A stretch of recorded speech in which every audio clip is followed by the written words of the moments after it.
Batman, kind of a dick. I mean, I know he has this famous policy of not killing people, but he definitely is not scared to break the law.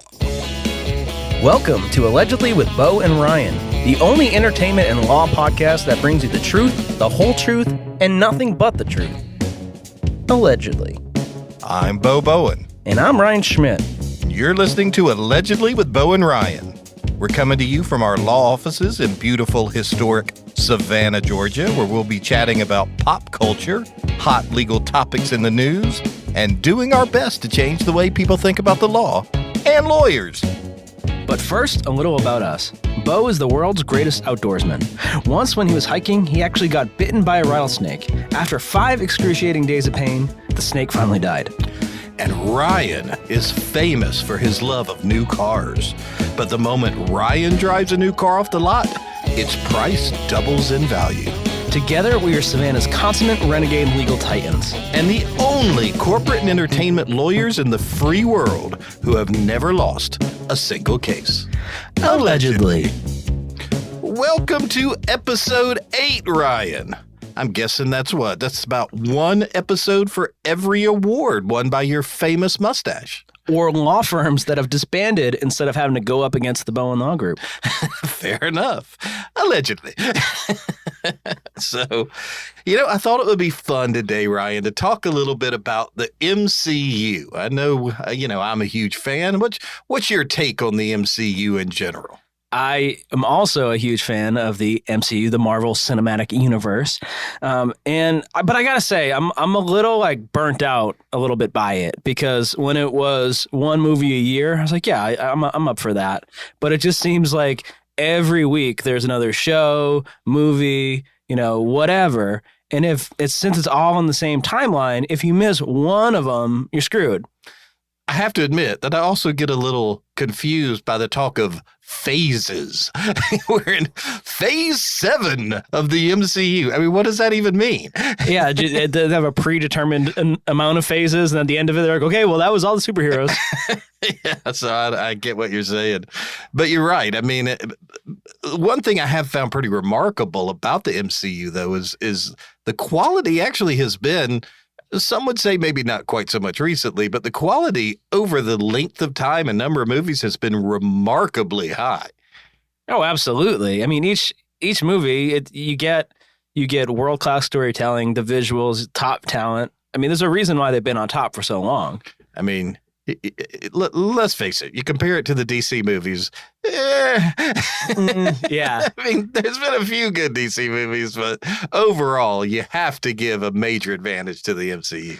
Well, just even how intentional they are about all their movies. I mean, DC is notorious for trying to copy the MCU's playbook. They'll film a movie and they'll have a script and everything, and in post they'll just completely abandon whatever storyline that they were set out to make and try to recreate a comedy, post hoc, and it's always a disaster. That's true. And it's interesting how the MCU has now sort of expanded into television. And they tried that, previously with some of those Netflix shows. Or Agents of S.H.I.E.L.D. Agents of S.H.I.E.L.D., right. But certainly with the streaming wars and the shows that they've recently released on Disney Plus, I mean, the expansion of the MCU into television, you can't say anything except that it's a tremendous success, I would think. Yeah. And back to what we started talking about the breadth of the Marvel Cinematic Universe, since it is going on this timeline and just the story continues to develop. If I miss one, I feel like I have to go back, watch 40 movies in chronological order to find out why Peter Parker ate cereal on a Monday.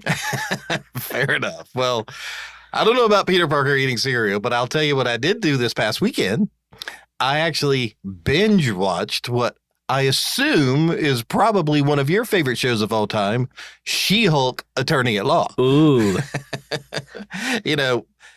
a few episodes ago, we actually threatened, I think, to dedicate an entire show to the legal accuracies of She-Hulk Attorney at Law. Is that going to be this episode? It might be. Oh, man. I think we might have to talk about it a little bit at least. You know, I did watch it. So, but first, I'm kind of curious your thought. You know, if we were to dive a little bit deeper than that, what do you think about talking about what the legal system would look like if superheroes were actually real?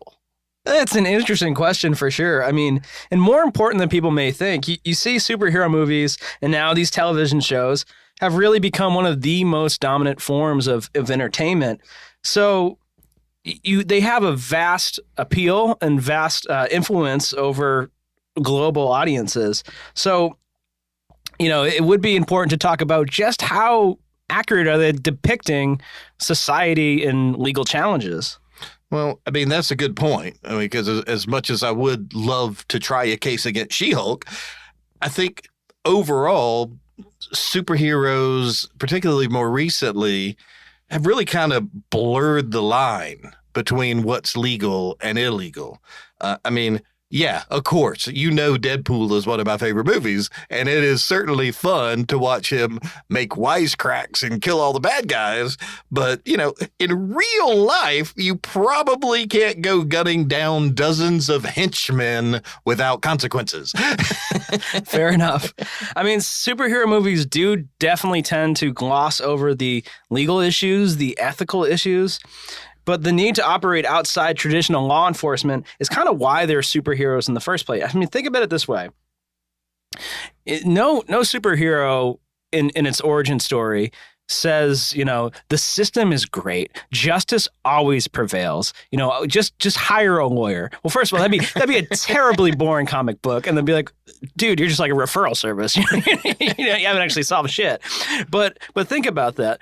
Any single type of superhero starts from this origin story, whether they witnessed injustice, whether, you know, their family got mowed down by henchmen, whatever it is, that the justice system has failed them or the people that they want to protect.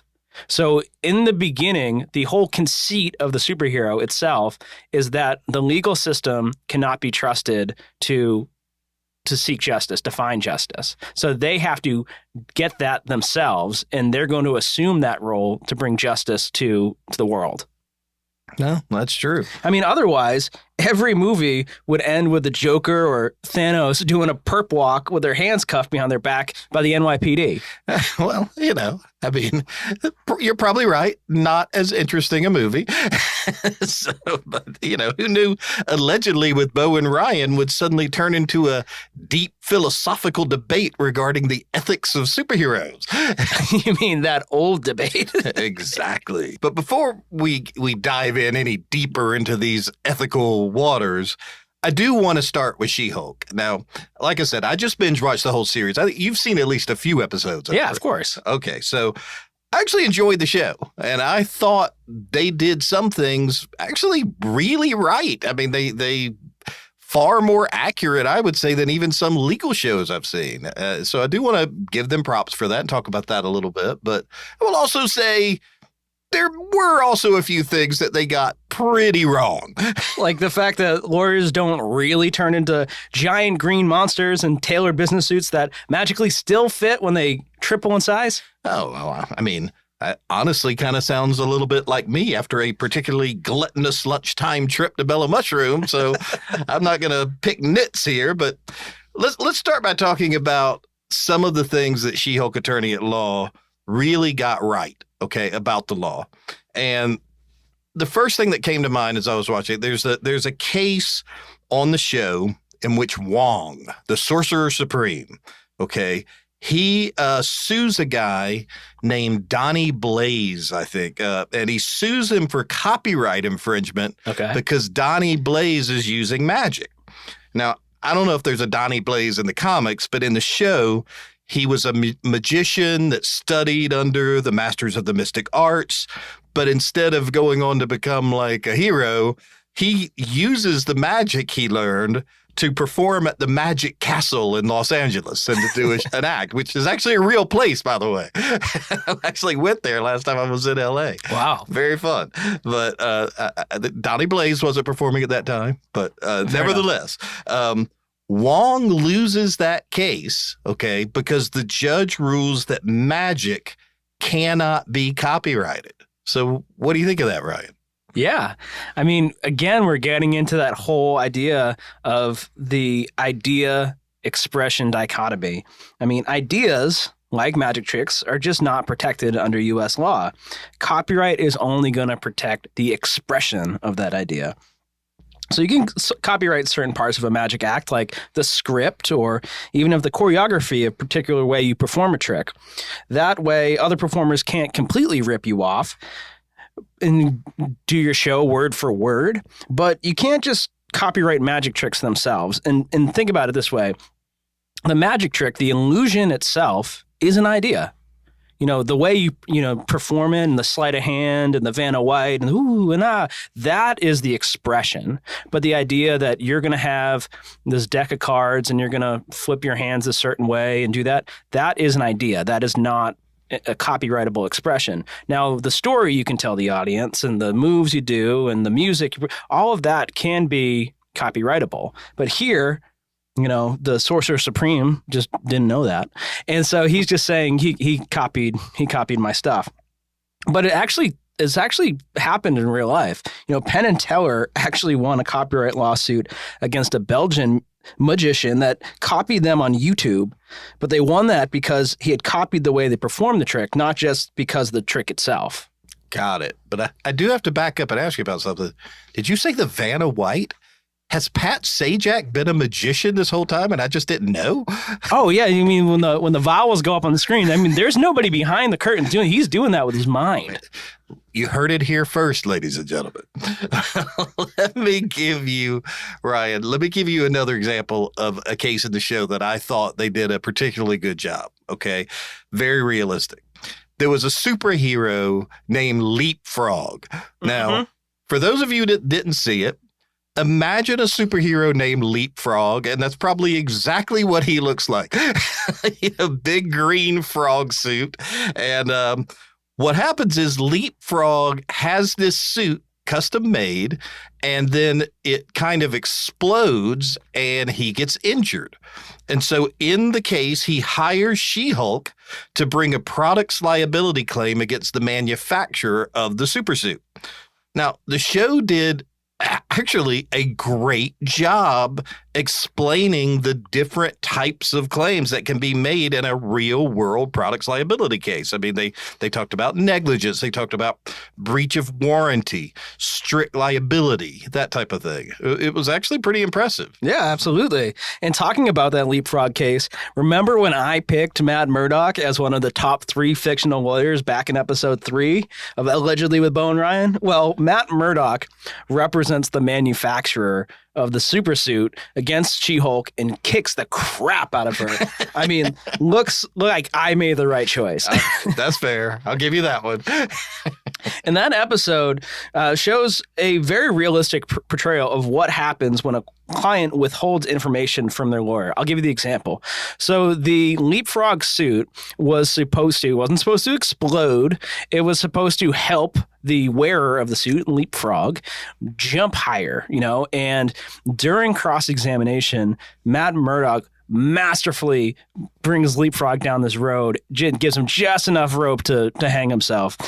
Come to find out, with this suit, the manufacturer says you have to use this certain propellant in the suit to help give it the buoyancy and the lift. Well, Leapfrog doesn't read, the special disclaimers and warranties and how to use it. He's like, I'll put some rocket fuel in there. And that's when he goes to jump, the suit that's made for a particular purpose just explodes. So it's a really good example of why you need to tell your lawyers everything. She-Hulk was completely caught off guard. This is news to her. She wouldn't have filed this action if she thought that it was caused by her own client's negligence, not the negligence of the manufacturer. So if a client is not honest with their lawyer about everything, it can really screw up a case. I mean, that's the whole reason why attorney-client privilege exists.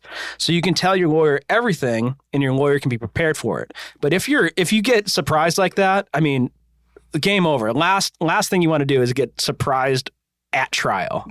Yeah, particularly from your own client withholding information. That is not a fun feeling. Right, exactly. When it happens to you. So I'll also say I thought that She-Hulk did a really good job of portraying conflicts of interest and addressing that issue of conflicts of interest. Very exciting stuff here. Yeah, I know, but I got to give him props where props are due. There are several times throughout the series that She-Hulk expresses concerns about being able to represent a particular client because of a potential conflict. At one point, they even have a villain named the Abomination sign a conflict waiver so that She-Hulk can then turn around and represent him, which actually does happen in real life, although you rarely see it addressed in movies or television. But props for She-Hulk's realistic portrayal of the thrilling world of conflicts of interest. I feel like that might have been the MCU's conceit in trying to make up for the fact that in Daredevil show, right, Daredevil will apprehend these henchmen and then represent them, be their criminal defense attorneys. Yeah, that does raise some potential conflict issues that it did tend to just gloss over. He's like, I caught you. Now here's my retainer. I like it. So how about some of the things that She-Hulk gets wrong? The first thing that jumped out at me was the personal litigation that She-Hulk and Titania had over the She-Hulk trademark. Titania claimed that she could own the trademark because she registered it first. But that's not how it works. It's about who uses a trademark first in commerce. And that's important. In fact, you have to show that you're using a mark in commerce before you can even apply for a trademark. And when we're talking about federal trademarks rights here, you have to show that you're using it in interstate commerce. Right. Well, I mean, you're absolutely right. They definitely fouled up that litigation. That was not on my list of things they did well. So She-Hulk in the show sues Titania because Titania is selling She-Hulk cosmetics. Okay. Guess what?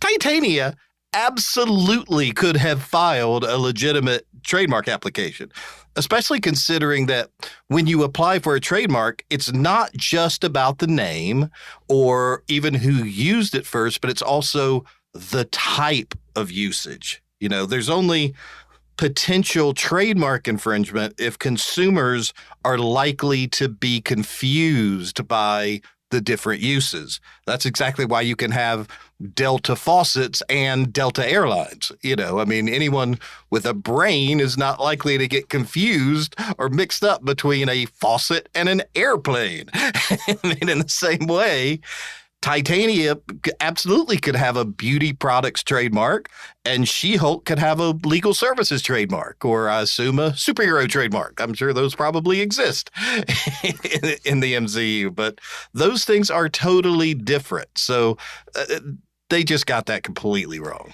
Right. I mean, you think about trademarks, the whole purpose of it, again, the government is giving you a monopoly on something for a certain period of time, for as long as you show that you're actually using this in commerce, but it's to identify the source of origin. It's nothing else besides that. So if the consumers see that Titania is the one that's selling these beauty products, then there is no customer confusion as to, oh, did She-Hulk make these? No, she can have a completely different class, her legal services, however she wants to do it. But there's dozens of classes that you can file trademarks in.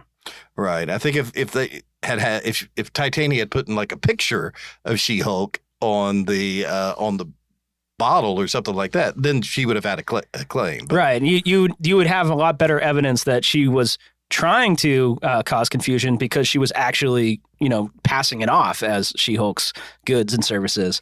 But I mean, just the whole trademark process in general, I think, is pretty inaccurate in the show. She-Hulk files this trademark action and was basically in court the very next day. We talk about the fact that legal matters aren't nearly as quick as they were portrayed on television. Not how it works at all. Legal cases in general take a very long time. They're very slow moving, and that's even before you had these COVID would shut down courts for about a year and a half, and we're working through that backlog. But even before that, you file something, you're not going to get on the docket for a year or two, not the next week. And these involve extremely complicated legal filings that can take years to get in front of a court. Think about it this way. If it was that easy to get in front of a court, the very next week, then there would be absolutely no cases being filed. Yeah, that's fair enough. So, well, overall, I feel like they did some things right. They did some things wrong. Overall, I would say it goes to prove my theory. Take legal advice from lawyers and not television shows, especially if the lawyer on the television show is wearing a cape and tights. So that might be a little bit removed from reality. There's another Marvel show that you and I talked about a lot here in the office, and that's Wanda-Vision. Oh, yeah. Loved Wanda-Vision. I think both of us were bothered by the fact that Wanda basically took every citizen of the entire town of Westview, New Jersey hostage, apparently for months. And at the end of the show, basically said, "My bad," and walks away without any consequences. I mean, what do you think would happen in real life? Well, I guess my first question would be is what could have happened? Because, they made it pretty clear that Wanda, who I guess by the end was the Scarlet Witch, was one of the most powerful beings in the universe. So who's going to arrest her? Fair enough. But if they could, so she had broken the law, right? I don't know about, kidnapping is actually a close question because there's several very kind of technical things you have to prove in a kidnapping case. But in terms of, I think, wrongful imprisonment, which is also a criminal charge, that would have been a slam dunk. That's any time you restrain someone else and take away their liberty and freedom. That is 100% what Wanda did in that show to the entire town. She uses her mind control on every single citizen of Westview and holds them against their will. That's absolutely wrongful imprisonment or criminal restraint, as it's called in some places. So in real life, she would probably not only get arrested, but she would also certainly face some civil penalties as well. I have to believe that there would be a class action lawsuit filed against her and the citizens of Westview. And that's probably why she's hanging out in the mountains at the end of the show. She's evading service. Yeah. Maybe they could get Matt Murdock to represent him. Ooh. Yeah, he would crush it. So, yeah, you're right. There definitely would be civil penalties. And if I'm a citizen of Westview, I'm joining in that class action. Oh, for sure. Well, going back to our earlier discussion, as silly as these shows can be, this can actually be an important question. These shows don't exist in a vacuum, right? They are so popular and pervasive that they can actually influence people. Just look at the example of Law and Order. Last week tonight with John Oliver recently did a show about the impact of Law and Order and how it has affects people's beliefs about the criminal justice system. And almost all of those beliefs held by fans are 100% wrong. You're right. I saw that episode. He talked about he gave an example of people that are fans of Law and Order believe that sexual assault cases are solved and closed by the police 95% of the time because that's what it is on the show. In real life, it's more like 3% of the time. Yeah. So, I can give you another perfect example. Remember the show 24? Of course. Well, several times in that show, it showed Jack Bauer, the hero, torturing people to get information from them as the clock is ticking. Afterwards, studies showed that people that watched the show were far more likely to believe that torture was a reliable and effective way to get information, which it absolutely is not. And in fact, this blew my mind. I remember watching Justice Antonin Scalia from the U.S. Supreme Court. He actually gave a speech. This was back when all that talk was going on about torture and the Iraq War and everything. And Bush was getting a lot of crap about torture.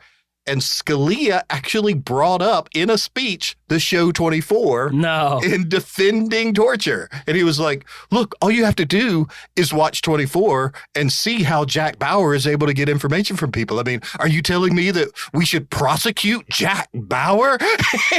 Like, what is happening here? Yeah, just call up the executives of Fox Network. I mean, it absolutely is the case that any show, particularly a very popular show that goes out to, that is watched by a lot of people, it absolutely can influence thinking. I honestly think this can be an issue in the superhero shows and the movies that we're talking about. I mean, superheroes definitely straddle the line between the legal and the illegal.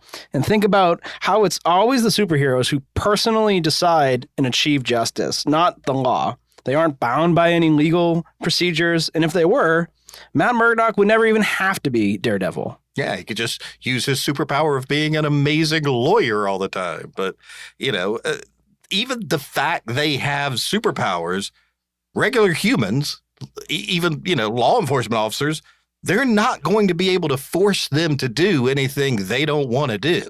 I got to say, Ryan, you are really making me think as we sit here about the implications of the way superheroes are not just presented, but actually glorified, almost deified on the screen.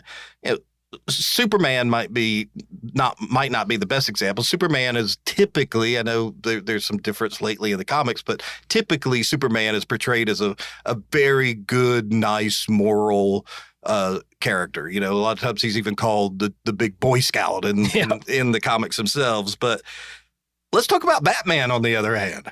Batman, kind of a dick. I mean, I know he has this famous policy of not killing people, but he definitely is not scared to break the law. Okay. I mean, let's talk about illegal surveillance constantly. And he definitely uses excessive force. I mean, legitimately to the point of actual torture. So in reality, if this were real life, he would absolutely be just as much of a criminal as the people he's fighting. Yet you're in the movies, you can't help it. You're pulling for him, right? Yep. I mean, it definitely sends a message that you can ignore the law if you believe you're doing the right thing, or at least if you believe that the existing law is not sufficient or effective and that you need to ignore it in order to achieve your goals. You're actually getting to the whole point, I think, that superheroes were created in the first place. I mean, Superman, Batman, Wonder Woman, even Captain America were all created either in the lead up to or during World War II to help ease people's anxieties. I mean, they actually showed them fighting Nazis. Exactly. I mean, that was... It was clear what they were trying to do there. They're saying, these are your heroes, and they're going to fight for you. And protect you and keep you safe. Exactly. So then that trend just continues throughout the evolution of superheroes. Think about Fantastic Four, Thor, Hulk, Iron Man, all created during the communist threat and had many issues that were really actually fighting communists.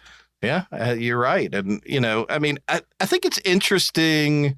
And you do have to give them some credit because comics, movies, the television shows, I think they do try and they do a pretty good job of showing that superheroes sometimes can make bad decisions, or at least there can be terrible unintended consequences for their actions in the end. I mean, like that was the whole reason of the Sokovia Accords. Right. They destroyed an entire town. It certainly was not intentional, but that's what happened. But even with those attempts, okay, in the end, just by the very nature and definition of the superhero genre, there's going to be a good guy and a bad guy, I mean, that's just it. And in real life, though, that's just not the case. I mean, the world that we live in, it's a lot more complex than that. I mean, good and evil, right and wrong, that's great in theory, but that's not always clearly black and white. Right. And if it was, we'd actually be out of jobs, right? If there was like one clear winner, who would ever defend that? Yeah. fair enough. So I would challenge our listeners to count how many times the hero actually breaks the law the next time you watch a superhero movie. When you watch it, just keep in mind, you may find that superheroes deserve to be in jail more than the villain. Oh, damn, Ryan. You are taking a lot of fun out of watching some of my favorite movies. I mean, how am I even going to watch Deadpool kill 100 people with 10 bullets without thinking about, your lecture here? How dare you? I mean, what next? Are you going to tell me that Hulk smashing all of New York and Professor X mind wiping people willy-nilly is somehow wrong? You mean kind of like how opponents quickly learn how wrong it is to oppose the Bowen Law Group? Exactly, Ryan. Which is why, of course, we're the most successful lawyers in the history of the world. Allegedly. Well, that's our show for today. Thanks for listening to the legal mastery of the highly intelligent and easily most attractive true legal out lawyers in Savannah. And remember, the only lawyers in the free world that have never lost a single case. Allegedly. To continue to receive free edge-of-your-seat legal anecdotes, mind-blowing takes on hot legal topics, and a general masterclass in awesomeness, please head over to thebowenlawgroup.com/podcast and look for it. Dude, you're killing me. Like Deadpool. Just hit the subscribe button.